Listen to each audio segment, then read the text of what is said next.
For a month? Yeah. I bet you wrote some material, though, right? Sure. Yeah. You get angry and you write the material. Yeah. Well, I watched a movie last night, and I got to tell you, I was, I was like I was surprisingly moved. And At my movie? Yeah. Thanks. Yeah, it's good, isn't it? It is good. Thank you. What I found interesting about it was that when somebody wants to do what they have every right to do, but is really sort of out of the mainstream to run for office or get a platform or make a difference, it's a very human looking. I mean, you're going to rooms full of people that are angry and sort of, different types of people, but it looks like people trying to do something. Yeah, they are. That's why it says at the end of the movie, if you really want to build a third party, then get in there and help them build it. They have no infrastructure, and that's the only reason that they don't win. Yeah, but it was, and there was a lot of stuff I didn't know about you, my knowledge, the last time I talked to you, we were in a Winnebago. You came to my studio. And, now you're a star and I have to go to your fucking studio. It's just easier here. It's a nice house. Like, it's cozy in here. This is thanks for the cantaloupe. I'm starving. Isn't that nice? You're nice. It's a good one. It's the time. Does it remind you of childhood? My grandmother used to make melon balls. Yeah, my grandmother used to too. Really? Melon baller? They were so good, yeah. It's like a Jew thing, I think. It is a Jew thing with sherbet on top. Yeah. Orange sherbet. Yeah. Remember? Yeah, I do remember. That and brisket. I remember. Brisket. Mm-hmm. But I knew you kind of because I was a doorman at the Comedy Store, but it was after you. But I know you started there. Like once you're part of that weird mythology of the Comedy Store, I didn't start there. I started in Colorado. Right. But you ended up there. Yeah, show business. I started at the Comedy Store for sure. Have you gone to see Mitzi since she's been sick? No, I haven't, and I feel horrible. I got to do it. Well, she's not, she's barely there. I mean, I've been told that she can still kind of recognize, but she's not communicative. She's gone. It's kind of this. Last time I saw her, I was screaming at her. You were? Yeah. About what? You have a disease. Oh. And she didn't accept it. Oh, you knew she had the Parkinson's? Yeah. And she goes, "No, I'm just nervous." I go, "No, you have a degenerate disease, and that's why you're shaking. You're not fucking shaking because you're fucking nervous." Yeah. And no, she just wouldn't. She wasn't going to go. Yeah. Well, I think Paulie goes over there a lot, and certain people go over there a lot. Argus, I think, visits. And, That's sweet. That's sweet that he would do that. Well, yeah, I've talked to some of the old timers in here, to like Jimmy Walker and and people. Wow. Yeah, about like Mike Binder I had in here because I sort of I get sort of obsessed with the Comedy Store. Yeah, I do too. You do, right? Oh yeah, because I was there for some real amazing shit. I know, right? The most amazing shit in the world happened there. It's crazy. I wonder if it still does. I went there. I have to say it did because I went in there on this one night and they got like African American. Yeah. In the main room, they do a black show. Yeah. Yeah. What's it called? It's Tuesday. Yeah, it used to. I don't know what they call it. I don't remember. It's all right, but they still do a black show sometimes in there. Yeah. That shit is unreal. It's like 14 times next level. It's amazing. It's just amazing. People had to go down there and look, and they were kind enough to allow me to smoke a lot of pot with them, and they had some good shit. And then they let me come up on stage and dance, which I love. Yeah. And Did you do any stand-up?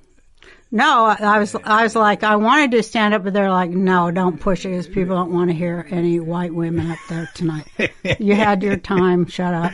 Well, but they let me dance, and that was really fun. Were people happy to see you? They're fucking putting music and rap and shit in their act. It's unreal. They have a DJ on stage. It's unfucking real. It's the best thing I've seen in 20 years. I felt the same way. It was just last week I was in the OR, and it was just like a regular OR show, and then down the main room was a black show, and it was like going to a different city. It was it was excited. It was interactive. People. It was just a whole different experience, and it was right down the hall. It was the old Comedy Store. That's what I thought. Really? Because remember, you weren't there then. I was there in 87, 88. Oh, that's when I was there. I just missed you. Oh. I was a doorman. It was when Sam got big. I remember that. Weren't you and him out in the parking lot with fucking snort and blow with guns and shit? And no, the guns came later. Oh. Yeah, I just missed the guns. I was like, fuck, them guys got guns out there. I lost my mind and left. This is like Ciro's again. Yeah, it was a little weird. I missed all that. But it's the Ciro's ghosts that are there. That's why the Comedy Store was so exciting. Yeah. Because it's got all those Ciro's. It's got a haunted thing to it. It is totally haunted. It was like especially the main room, right? Yeah. But like now it's weird. It's all electric again. It's packed out again. Like it's like popular again. It went through a period where it wasn't, and now it's like huge. This comedy's going to get so fucking big. That's why I want Trump to win. Because it's going to fucking rock comedy. But you don't really want him to win. It'll fucking make comedy bigger than anything. Well, yeah, we'll have something to make fun of. But, you know, I mean... I need a fucking job. Come on, Trump's good for the economy. for your economy? If Hillary's the fucking president, nobody's going to be able to tell any goddamn jokes. Everybody will be like, I am offended by that. Fuck that. But don't you think that there's more power in being offensive when it's actually a little more thought of as bad? Yeah, because I was up in, oh Christ, I don't remember the name. Was it Seattle or Portland? No, yeah, Portland, yeah. And it's right after the Hollywood Reporter. Thanks a lot, Hollywood Reporter. I did a great interview with them, so they always have to do that headline for clickbait. Yeah. And it goes, Barr says we'd be lucky to have Trump. Yeah, right. And I was so fucking irate. And, you know so they tried to boycott my Portland show because all they do is fucking read a headline. It destroys people, this headline. They didn't click on it and see why I said what I said. It was out of context and everything else. That's what they do. I said, Clinton owns the media. She's going to win. Don't fucking worry about it. She already has the fucking receipt. Don't worry about Trump. It was all theater. She's going to win. My opening act, which I can't remember her name, she's a great comic, but she's like, people were pressuring her not to open for me. Oh, I'm based on a headline. Because they thought I came out for Trump. That's unbelievable. I said, I'm voting for my fucking self. I've only said it 10 million times. I'm writing myself in till I fucking win. Because I know I'm not full of shit and a liar, and I know I care, and I know I can't be bought. So I don't know that about them too, or any of them. Well, I think that's another thing when I was watching the documentary that you start to realize about your history is that, you know how to push back. You fought for everything you had.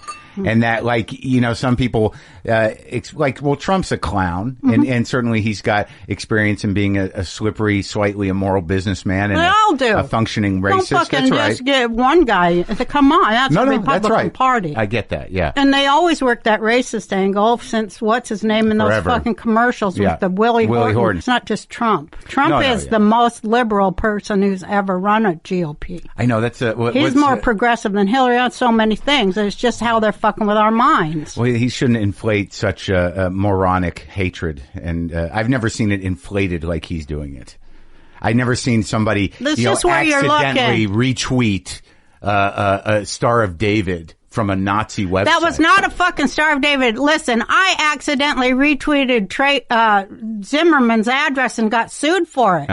I got sued, and I had to go to court. Thank God I won. Yeah. Just because I was like, are retweeting anything that Spike Lee put out there. And look at me going to fucking court because I retweeted. That cost me a lot of money. Oh. So yeah, don't retweet shit. But that was not a Star of David. The Star of David, sir, you should know this. Are you a Jew? Yeah. With that face, I thought so. Yeah. Is two interlocking blue triangles. I know that. I know. So, you know, it's just theater. But you come from Holocaust survivors. Of course. Like, I mean, like so you. Right, but I didn't grow up with it in that way. That your grandmother was actually got out. Yeah. And that she and her two sisters got out. Yeah. And what happened to the rest of what's the story? She worked, she was 16, she worked and sent money home. Yeah. She had 10 brothers and sisters and 2 parents and 4 grandparents. Yeah. And the money came back. This is how my mom tells it. The letter came back. No such people known to exist. That whole and my mom. They call the Red Cross, and the Red Cross says, "Oh, that town doesn't exist anymore. It was called Oborniki, Lithuania."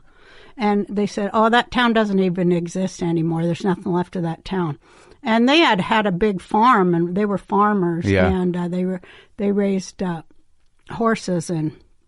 That's how they made their money. They sold work horses. Yeah. And it was all gone. That's another story. The whole thing's gone.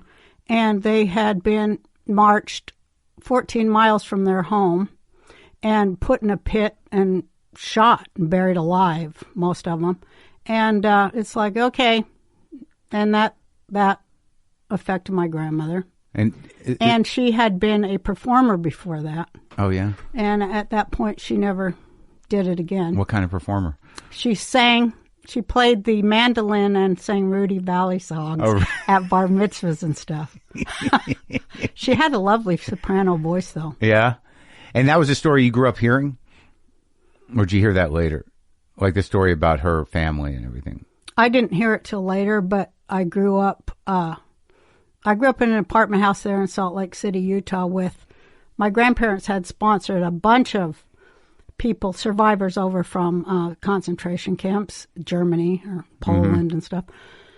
And so this big apartment building, which my mother still owns, it was full of survivors and people with numbers on their arms and stuff. And that's where I grew up. So hence my humor. Yeah. How'd they end up in Salt Lake? I mean, my grandparents sponsored them. But no, how'd your family end up in Salt Lake, of all places? My grandfather was, there was a small Jewish community there of 50 families, merchants, lived with Greek people. You know, right. Yeah, sure. They had restaurants, import, exports and stuff. Yeah. And my family had always done that. And so they always lived with Greeks and Chinese people, you know, so that's what it was. And so were they there before the Mormons came? They went there in, I think, the mid-1800s. So probably, I don't know when that history lines up, but it's probably around the same time. So they were there a long time. Yeah, they were there a long time. I think they came in the 1880s. They came in, you know how there was first the 1880s, a whole bunch of people came from Europe. I think they were in that group. And I think a lot of Jews ended up in the Midwest too, like in Minneapolis. Yeah, first they went to Kansas City. That was like, you know, that big Jewish population. And then from Kansas City, they, you know. Yeah.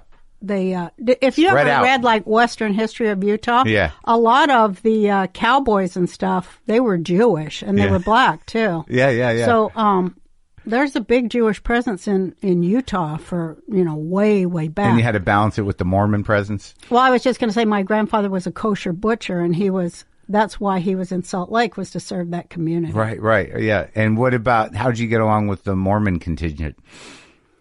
Well, they were our neighbors and stuff. Yeah. And, you know, as long as you were just like them, it was great. So you had to act a little Mormon? Well, you know, you had to get along with them. They thought I was honestly, they really thought I was a freak. Yeah. They knew I was Jewish because I always, you know, everybody knew that, but they didn't really know what it meant. Like every Christmas, they'd always bring us Christmas presents, you know. They felt sorry for us because we didn't have Christmas. You know, they were sweet. And I asked my dad, too, how come Santa doesn't come to our house? Yeah. Just the neighbors. Right. With presents. How does he know? Here's what my dad said. He was so fucking funny. He goes, because Santa is an anti-Semite. And they were your grandmother was socialist, or were they like old Jewish socialists? My one grandmother, my mother's mother, is completely like a Nixon Republican. Right. For the business, she had a thick Lithuanian, which I can't do, but it was like for the business woman. Oh, right. You know, the business, what they had, but the business woman. My favorite thing she ever said, she used to kosher, they were butchers. Yeah. So she used to kosher her own chickens. Yeah. And her She'd son kill had, them? She'd do it and kosher them. Yeah. The Reverend Drain would come them. over. Right. Yeah. She'd be cutting their throat in the backyard, and I'd watch the body run with no head on it, and the Reverend was... The rabbi?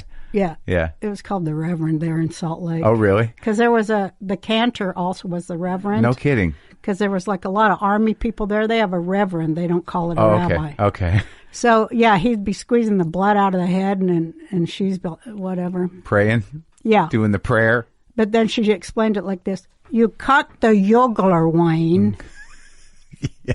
You must cut the jugular vein. It was all freaky. It was like a farm. I kind of had a farmish. A lot of farmers have that background. And you have a farm. Do you still have it? I've always farmed. Yeah, I have my farm. Yeah, I love my farm. What happened? Like, it seems to like what I didn't know. What made me curious was that this car accident when you got hit by a car. Oh yeah. I mean, you were like already a kind of a kind of opinionated, full-on personality kid. No? No. Really? I was a shining example of everything. Oh, really? Good girl. Yes, I was a real good girl. Uh-huh. Mm-hmm. Up until the accident. Yeah, then I changed. So you got hit by a car. Mm-hmm. How the fuck did that happen? I was crossing the street, and this woman hit me. The street to our school was at the top of the hill, so the sun just blinded her, Yeah. And she didn't see me, and she ran over me, and the hood ornament went in my head. Oh, my God. She dragged me, they said, 30 feet. My legs were like hamburger meat. So you broke I think I would know if I hit somebody, and I'd step on the brake, but she kept on going for 30 feet more. Yards. And she stopped. 30 yards. She stopped. I think somebody said, "Hey, hon, you've got somebody stuck on your hood." Their head is kind of... There's a Jewish kid under the car. I don't know if she ever saw it till... Oh, my God. Somebody pulled her over. So you broke your legs and your head?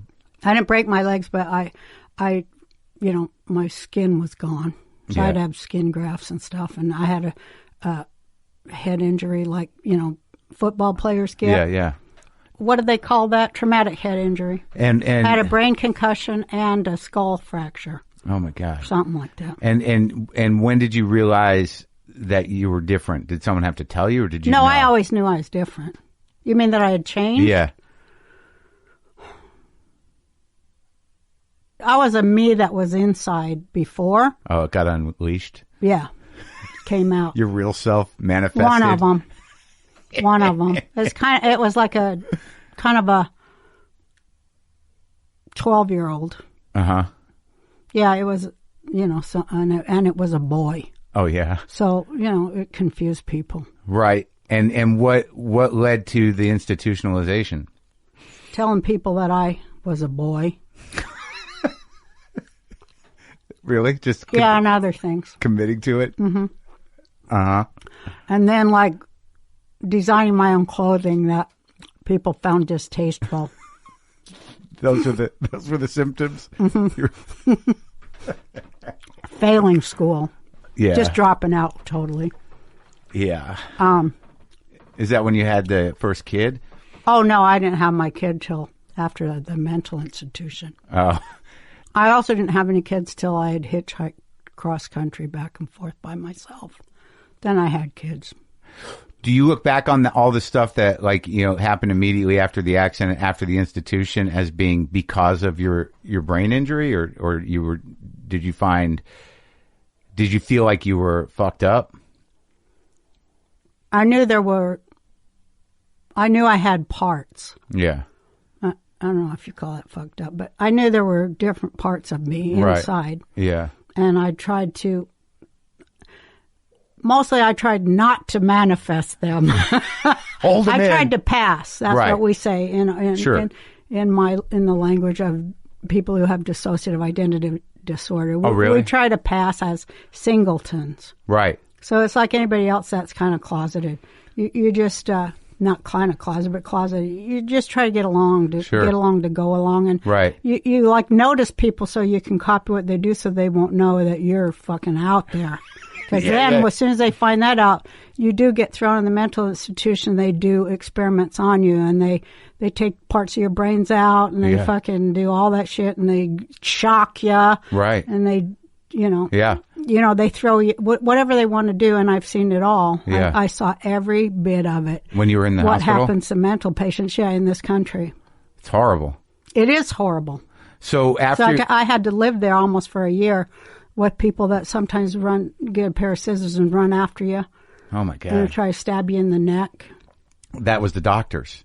No, the doctors just drug you because they're right. getting paid to give drugs to people, Trying to I remember the worst time in the mental institution was when my teacher, this was the height of freakish. Yeah. Well, this is just one of them. Yeah. I don't even know why I should say this. I remember I was elected class president, and the teacher came in and said, so-and-so shit in the sink. He went to the bathroom in the sink, and you're class president, so you have to clean it. What? That's what the class president... I said, why did you shit in that sink? To the teacher? No, to the kid who shit in the sink. Yeah. And they said, you don't talk abusive to him.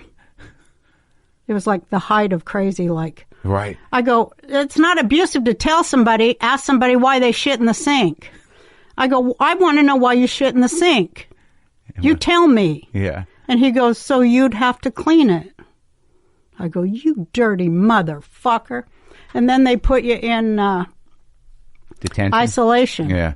And I got put in isolation with a serial killer. I didn't know it. Like, this was an interesting Oh, this one. was at the hospital.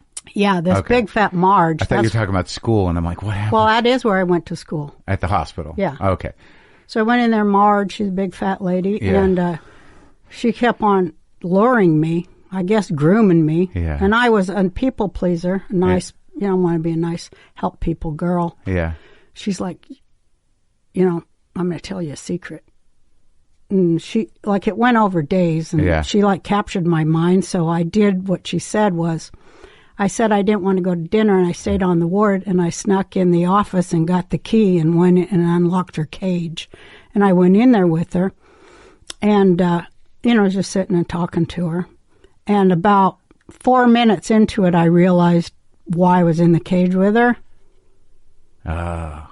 And I had to fucking fat mouth my way out of that one for about 20 minutes, and it was terrifying, but I did it. Yeah. So I was like, Jesus. You know, that's where I got my gift of gab. That was the first show? Yeah, the first stand-up show? Yeah, but I don't know. When you got out, that's when you left home and kind of went out on your own, right? Well, I got out. Then I moved to up in the mountains in Georgetown, Colorado. Just at like, what compelled you? I got pregnant in a mental institution. In the institution? Uh-huh. And, was it right a when I got out, consensual situation? Right when I got out. Some parts of me were consensual, but others weren't. Yeah. So I don't know what you do about that, you know? Right. I had a baby. I gave her up for adoption.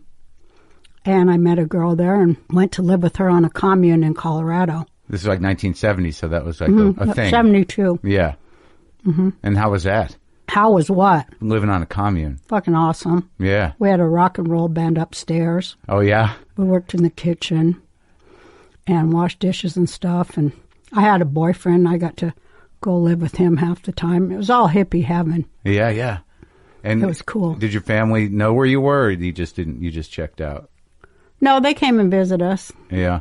They were really cool. I remember my dad talking to all my freak friends and asking why they hated the government and shit. Right, you know? Right. They were cool. And how'd you make your way down into where'd you end up? Like in Denver? First I got married to some guy, and no, I'm kidding.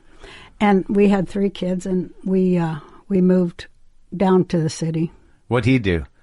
He worked for the post office. Was he an all right guy? He's an awesome guy. That's good. He's a great dad, awesome grandpa, great person. That's great. Yeah. So, and then when you started? Still a good friend. Yeah? Mm-hmm. And you get on with all the kids? Who? Your kids. You. Do you get along Well, with we have 3 kids together. Yeah. And you have a good relationship with everybody? With all my kids? Yeah. Oh, hell's yeah. That's great. So got 6 grandkids. Oh my God. Yeah. And do they all come down to Hawaii and hang out? Some of them live in Hawaii. Oh, that's great. Yeah, I have a farm there. I know. Yeah. I made a conscious decision quite a while ago to want a farm full time because I just love it. Yeah. And so it's I in went your to genes. Hawaii. Yeah, it's totally in my genes. It totally is. I feel it like that soil. Woo! I can feel that going way, way back. Yeah. You know? It's beautiful down there too. Mm-hmm. Get a little peace of mind. I can write there because they're quiet. Yeah. It's quiet, you know. Yeah, and the man you're with seems like a sweet guy. He's pretty sweet, yeah. He's an old grump. Yeah. He just turned 67. Christ, he's really grumpy. Is he still playing sax? Oh, he plays 6 instruments, so I have so much beautiful music in my life. That's sweet. You know? Yeah. He's a great musician. So when did you start doing the stand-up in Denver? What compelled you? Did you see somebody do it? Were you a fan? I was a cocktail waitress. Yeah. And I always wanted to do it because my dad, he wanted to be a comic. Oh, yeah. So my dad was he'd always tell me about all the comics, you know. He'd be like, this guy, this. Do you remember who? Oh, yeah, everybody. Oh, yeah, he just loved comedy. Jackie Leonard. Well, here's what he's doing. Jackie Leonard. And he's like, look how ingenious this guy is with just the click. You don't even see Jackie Vernon. Jackie Vernon, I love Jackie Vernon. And there was Jackie Sheldon, too. Yeah. And everybody was Jackie.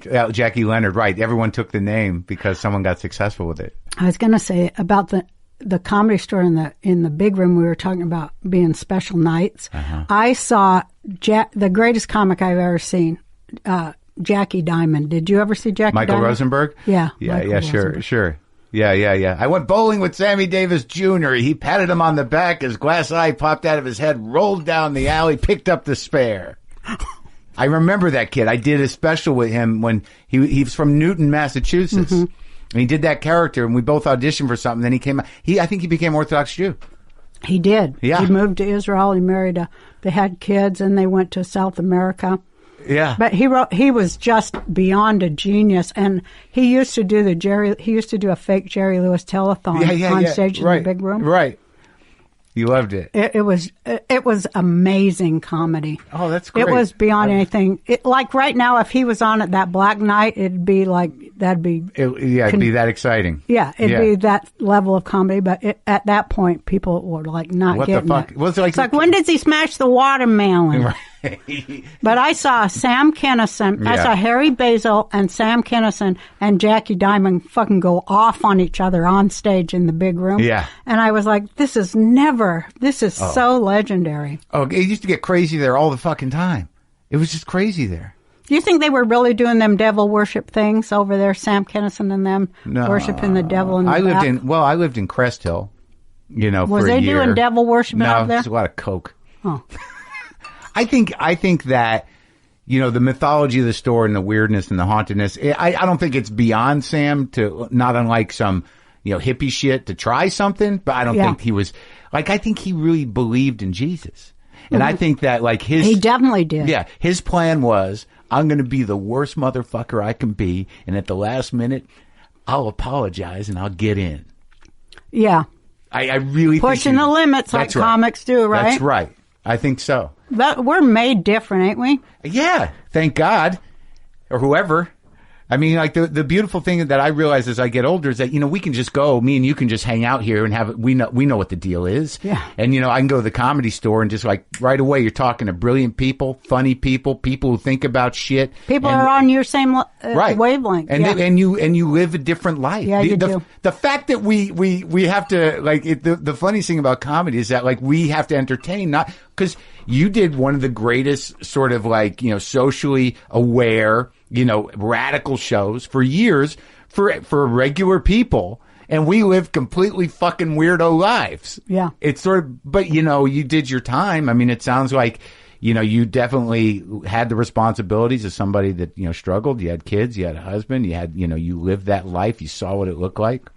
I don't think I ever lived that life, really. I've been a comic since I was 20. I live like a fucking gypsy. Well, you don't have any kids, right? I didn't. I managed to get out without kids. See, that's why. I used to be sad about it. I'm not so sad about it anymore. Right. Well, that's what I tell my kids. Yeah. I said, whatever you do, when you grow up, don't have any children of your own. It'll just ruin your life. Trust me. But you love those grandkids, right? I sure do. Uh-huh. But I got, how many kids do I got? I got 2 sons and, both my sons, they don't have any kids, but all 3 of my daughters, they have kids.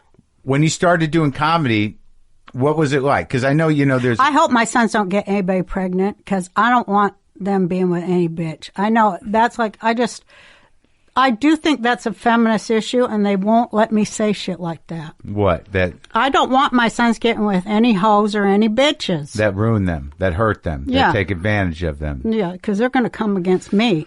And so that is a feminist issue when I have to bust some bitch down. Yeah. See what I'm saying? Yeah, I do see what you're saying. Because you know both sides of it. I know sure righteous feminism, and you know how women can be horrible. Mm-hmm. I know the scam they're working. Trying to get with my sons. I found one, though. Yeah. I'm not going to say. I can't jinx it. Okay. I'm looking for these nice girls to force my sons to marry. Yeah, I've always been doing it, but you got to work it right. Yeah. See? Yeah. They got to have that ass. The ass is important. That's all that matters. And so you got to get a smart one that'll do what you say, and they got to have an ass. That's a lot of things to find together in one package. Well, maybe the outreach will work here on the show. I hope so. It would be a woman who would have respect for me and want to help me grow my family, not her bitch-ass family. Right.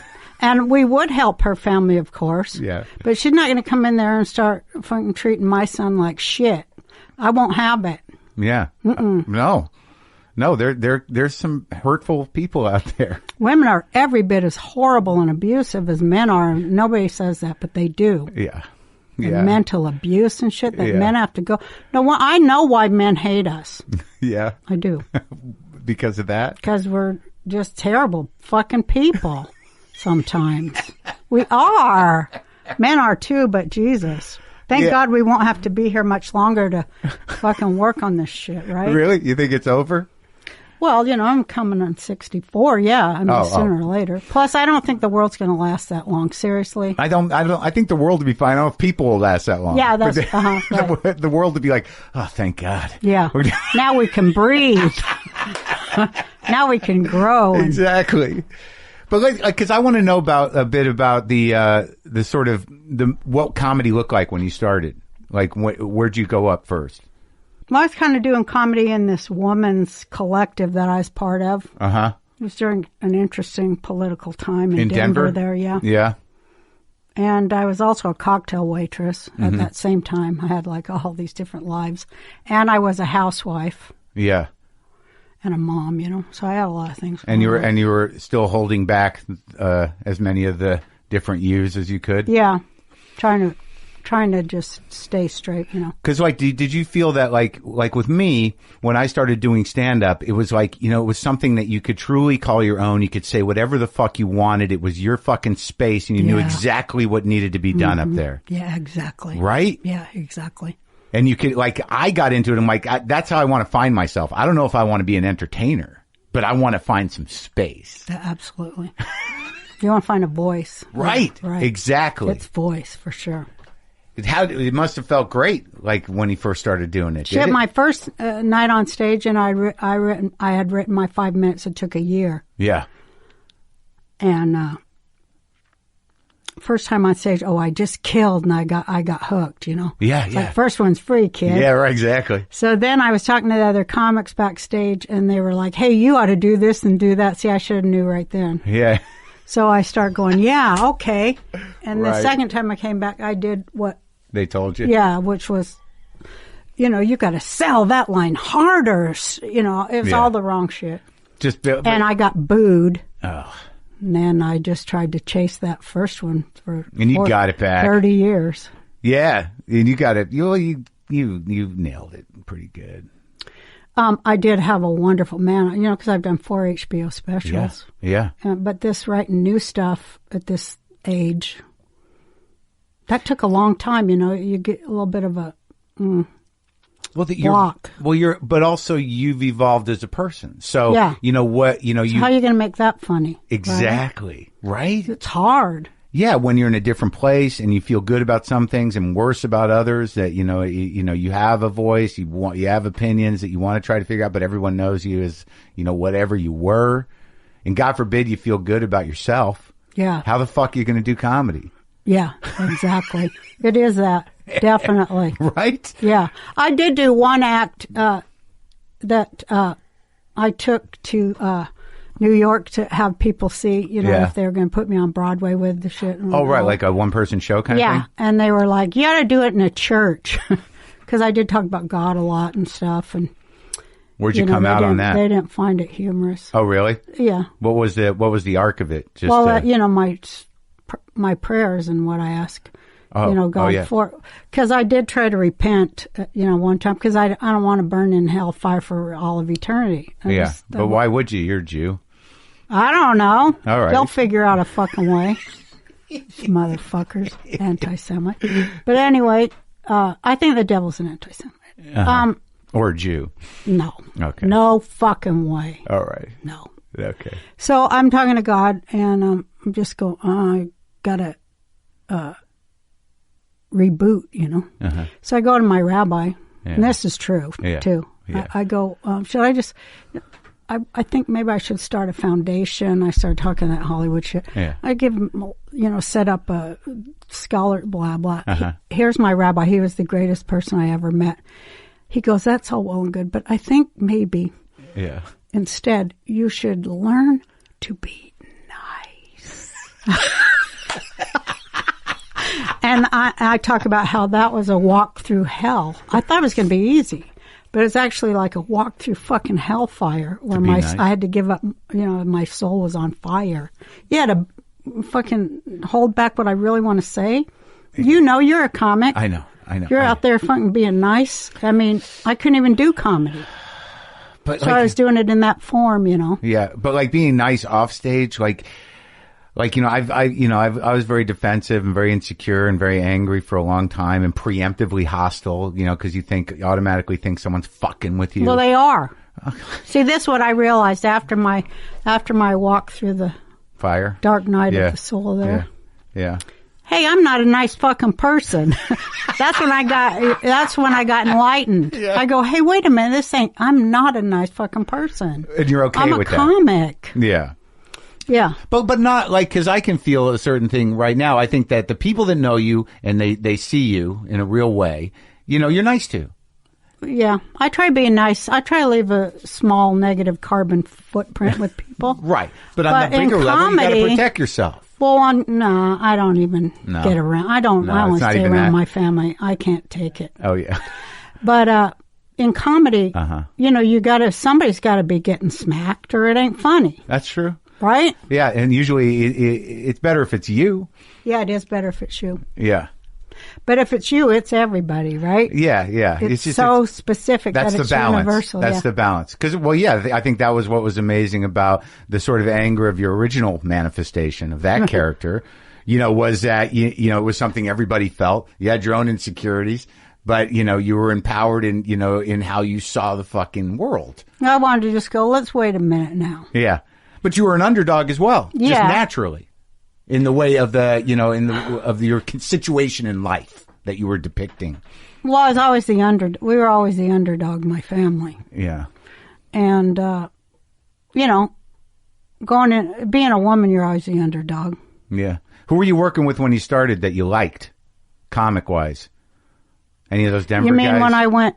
Denver guys? Yeah. Oh, everybody, all the Denver guys were friggin' great. Yeah. I mean, we all grew together over 3 or 4 years. We worked with Sinbad too, and Sinbad was a blast to work with. He's a great guy. I had him in here. Great guy. He can go on forever, and it's funny. Yeah. Just off the top of his... Yeah. He was a guy, he was from Denver? No, he came to Denver. We would bring in comics from, we'd all watch them and learn from them. Louis Anderson, of course. Yeah. He was one of the first headliners we ever saw. He blew our mind when he came to Denver. He was just in here. He's beautiful. Isn't he? Great comic. Christ, he's great on that basket show as the mom. Yeah. I hope he wins an Emmy for it. That'd be sweet, right? He's just great as that You character. toured with him in the late 80s, didn't you? I remember because I was with Sinbad too before that. I was in Albuquerque after I lost my mind on drugs. I went back home. Why'd you lose your mind on drugs? Well, that's what I heard about you. Yeah, I was hanging out with I wrote about it. And I've talked about it before. I was hanging out with Sam. I was up at Crest Hill, and they would come up there and party for days and days. And I was doing a lot of blow. And I was I got psychosis. I started to think I was living in some sort of evil conspiracy, which I might have been, and that I was sort of waiting for instructions from voices that I was hearing. It got pretty, it was good. I went out there and I had to leave. I finally, a voice said, you got to get the fuck out of here. And Sam and I had some falling out. He was a little bit of a bully, and that's an understatement. So I freaked out. I left. I was just a unpaid regular belly room comic door guy. And I went back home and I got clean. And I was at home in Albuquerque, just lost, trying to get the fucking psychosis out. And you and Louie were playing.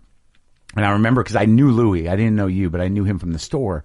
And I went over there to see you guys. I remember where you were staying or whatever, but I went to the hotel and I said hi, but I didn't go to the show. But it was weird. I don't remember what surrounded it, but I just wanted to feel like I'd done something at the store. Do you know what I mean? Yeah, I do. Do you remember me? I'm alive. So how long have you been sober now? Almost 17 years. Shit. What do you think? Better or worse? I'm good. I drink a lot of coffee. I have my nicotine lozenges. I'm okay. I'm better. A lot better. I got myself back. That's good. Because a lot of that stuff, you're just avoiding your shit. Yeah. You can't avoid it. No, it gets you. It'll do something. Yeah, it's either going to be malignant or it's going to be positive. That's right. Absolutely. So... when you got to Hollywood, how'd that work with Mitzi? You just auditioned for Mitzi? Yeah. Yeah. What made you come to Hollywood? It was Sam. Sam's the one that... Kennison? Yeah.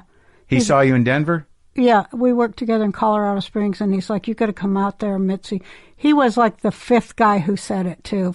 Louis said it all the time. Alan Stevens said it all the time. Alan. My friends, I love Alan. Yeah, he was in here. He's I just something. love him. And he's a tough guy. Yeah, he's the Mr. New Jersey. Yeah. But that was before Sam was the star, though. He was just working, right? He was the star in the clubs. Right. Yeah, right. He didn't do the Rodney movie or the Rodney show yet. It hadn't happened yet. Because Young Comedians is where we all went to the next level, right? Right. Then he was in the movie. Did you love him when you saw him first, Sam? Oh, fuck yeah, there's nothing that good ever. I never saw Bill Hicks, though. Yeah. Till later. And right. I think if I would have seen Bill Hicks first. I mean, there they were working together in Texas. Bill was Kennison a kid. And Hicks. Yeah, Bill was a kid. I wish I would have seen that, because I have to say they're both great, but man, Hicks has 5 more levels. Highbrow, elevated, yeah.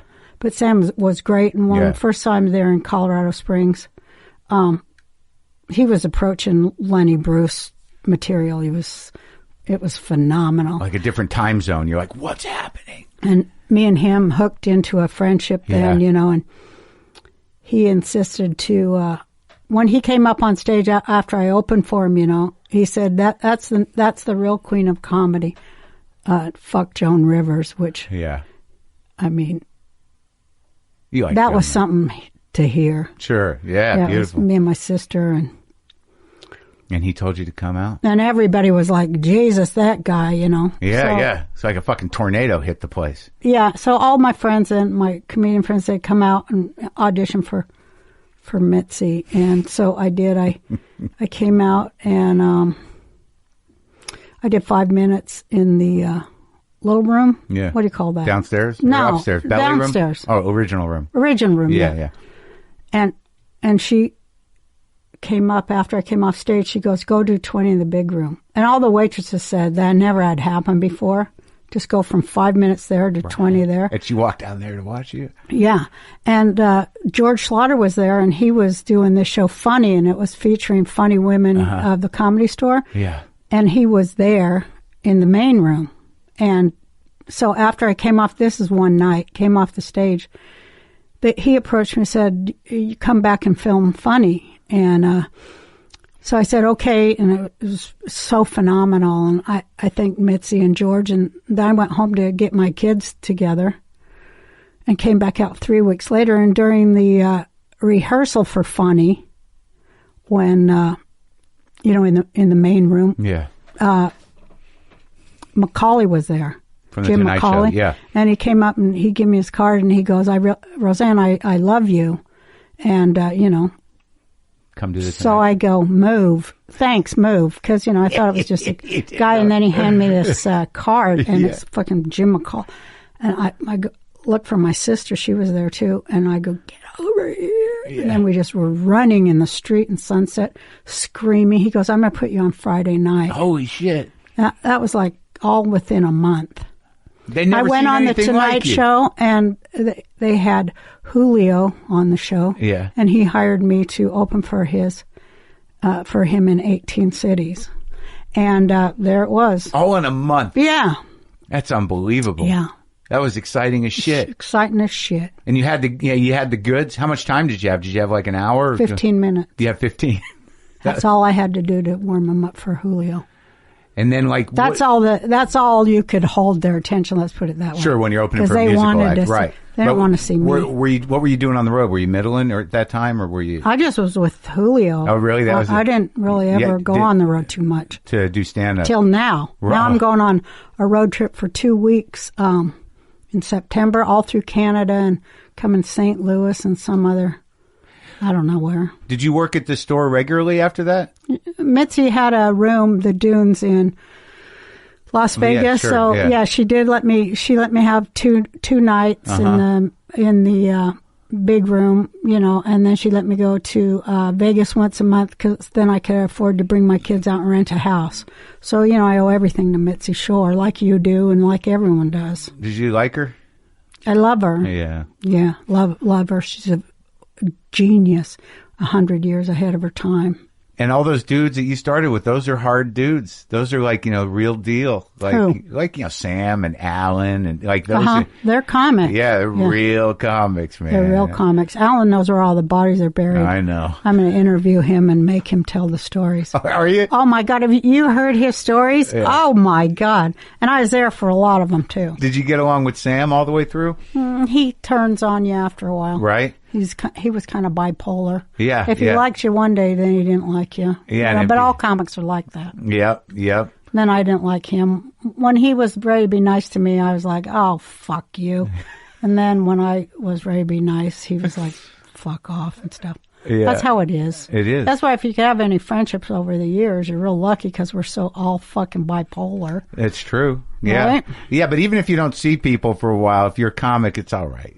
You're started right where you were. Sort of like, still got any alive. jokes about Trump? That's Yeah. what right? You didn't see somebody for 30 years. Exactly. It's fun. So when did We all live in our heads a lot, though, huh? a lot, Solitary a people. lot. But I'm okay with that. Me too. Like sometimes where people, I say like, I think I'm done. Mm-hmm. Like I just want to go hang out somewhere. They're like, you go crazy. I'm like, I'm ready for that kind of crazy. I don't mind being alone. I can do nothing all day and like I'm occupied, thinking. You know what I mean? Yeah, I Making do. some food. Mm-hmm. Yeah, absolutely.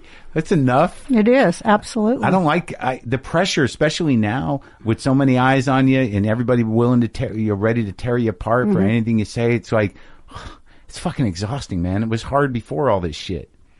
You know? Well, also in that old act, I said, I realize that people who tell the truth, nobody fucking likes them. Yeah. When you realize that. Yeah. And the only time they like somebody who tells the truth is 500 years after they're dead, and only if they are tortured horribly before they died. That's true. You're not invited to the party. It's like, Yeah. no, she's just going to ruin the party. Yeah. With her Well, we mouth. are a bummer. I know. I that's why I just try to, not go to too many parties and be nice. I've gotten nicer. I don't know if it's going to help my comedy, but I feel like I've gotten nicer. I liked when it all came together in my head, and that was during the making of this movie, where I could put everybody on the same bus, all the parts of me. Yeah. And we'd be like, oh, we're pulling for good. And, In the documentary. Yeah, in the documentary, and be like, the greatest feeling in the world is when you've helped a whole bunch of people. I mean, seriously, after you really focus in on what's important. That's such a great feeling. And I did it for narcissistic reasons because, it made me feel so great to be able to, see people hear me tell the truth and get it. Yeah, It and was be awesome. passionate about it. And really, it did show all as many as I could. Like I thought it was a ballsy movie. I didn't know what to expect. I didn't even know if I was going to watch it because I got a screener. I don't know how much time, but I'm like, I gotta, Roseanne's coming over. Yeah, you had to do it. But what's your favorite part? There's a couple of weird parts that, like, I like moments that there was. Your favorite moment. Well, there's a couple. Like right off the top of my head, when you said, "Will you help me fold the sheets?" and he said, "Not right now," and he went off, just walked away playing horn, and you're like, "Okay." It was just it really defines your relationship. Like, What? Well, just that you're like, "I want to fold the sheets now," and he's like, "Not now." But he didn't really have anything else to do but play his sax. And I thought that was sweet. And you just walked back in and waited for him. But you can't disrespect a musician when they're practicing. I mean, of course I have, but I've learned. the other parts were like, I like that you were, really showed the personal sort of challenge of dealing with Jill Stein. Mm-hmm. And, you're the sort of, the party that's sort of like, do I want to be a team player or and honor that, or do I want to just like find her annoying and not like her? Right. That's a real struggle. It was. I know, I could see it. Because you're like, if you really mean it, shouldn't you just be like, well, whatever the party needs, but you're like, fuck her. On some right? level. Yeah, no, I know. I get it. But I thought that was great. I also thought it was interesting, when you switch parties and you found more support with the freakier people that weren't, because there is a level of organization in the Green Party that is not that different than mainstream politics, only it doesn't matter as much. Yeah, they talk that same corporate shit. Right. But, when you got into the peace and freedom, you're like, oh, these people are really my people in a way. Yeah, they were. Yeah. But, they all got people at the top that, they're the gatekeepers. Sure. They're not going to let the voice of the people come out, no matter what. That's how they're getting their money. But the weird thing about the voice of the people is that, like, it can come out, but now it's how it's framed. I mean, I think that, we've never lived in a better time to say shit. You're right. But it's like, what are they going to do with it? How are they going to neuter it? How are they going to take it out of context and make it, make me look bad? By putting the headline, we'd be lucky if Trump won. Yeah. But, the fact of it is that, I agreed to run as vice president if Kent Mesplay, who's Jill Stein's, major contender there in the Green Party, and they have their convention in August, and if Kent Mesplay gets the nomination over Jill Stein, I've agreed to run as his vice president. So I never really left. I'm always leveraging. I'm never going to give up on, trying to build a third party for people. So you're actually, in a way, learning how to be a politician from the ground up. Well, I want to affect their platform because they got a couple offensive things in their platform that'll keep them from winning. And then they have a lot of really great things in their platform that should actually be in the Democrat platform. So I'm going to keep pushing it until things get better. I'm one of a few people who knows how to do it, and I'm going to continue to do it. It's a growth process, education process, and and like I saw that in the movie that you were sort of getting better at showing up, doing the speeches. You're working harder. Well, actually, the whole time during the making of this movie, we didn't put any of this in there. But I live in Hawaii and I'm a farmer. Blah blah. And there's a lot of interesting farming stuff going on there in Hawaii. And we forced them to have citizens panels and community meetings, which they're trying to get rid of everywhere.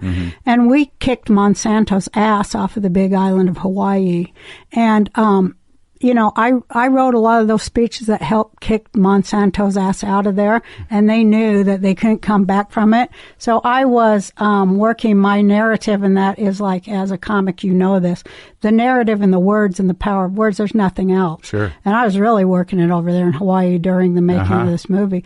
But, we did kick Monsanto. They're banned off the big island of Hawaii because we want to grow decent food. Yeah. And food grows like, overnight there. Cows live in a pasture of food, and so should people.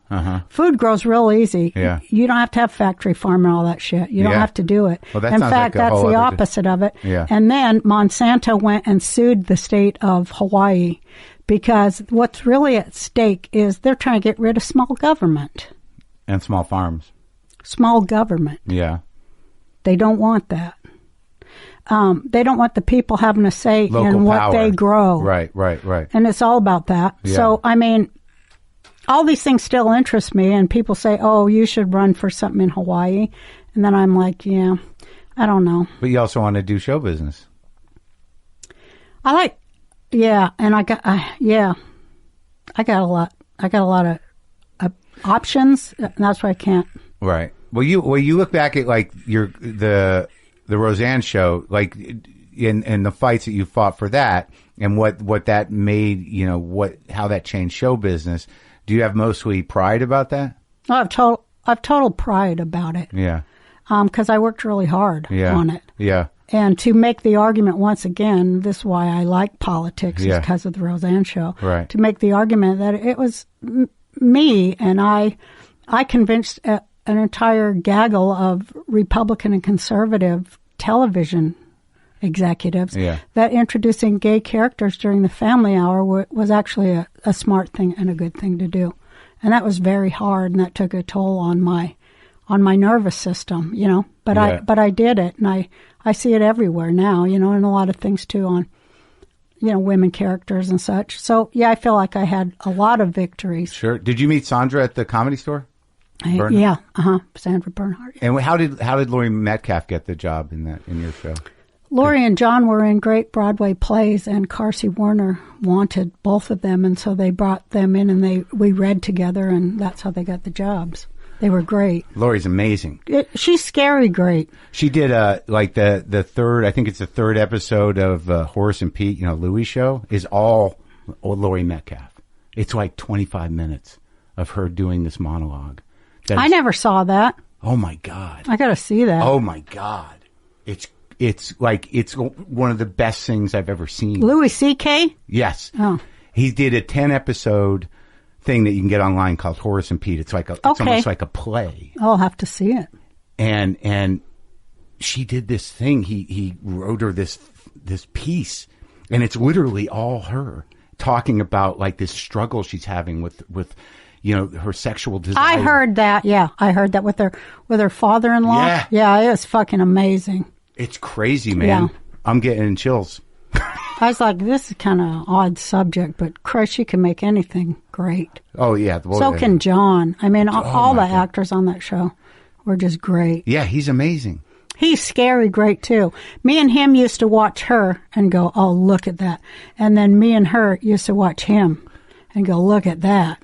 Well, that scene you showed in just that little piece in the documentary, because like working with him gave you so much room to be yourself. Yeah, he really like the was. Two of you when you're doing that bit about, getting the money. How do we save money? What are you going to do? That was from the pilot. Oh my God.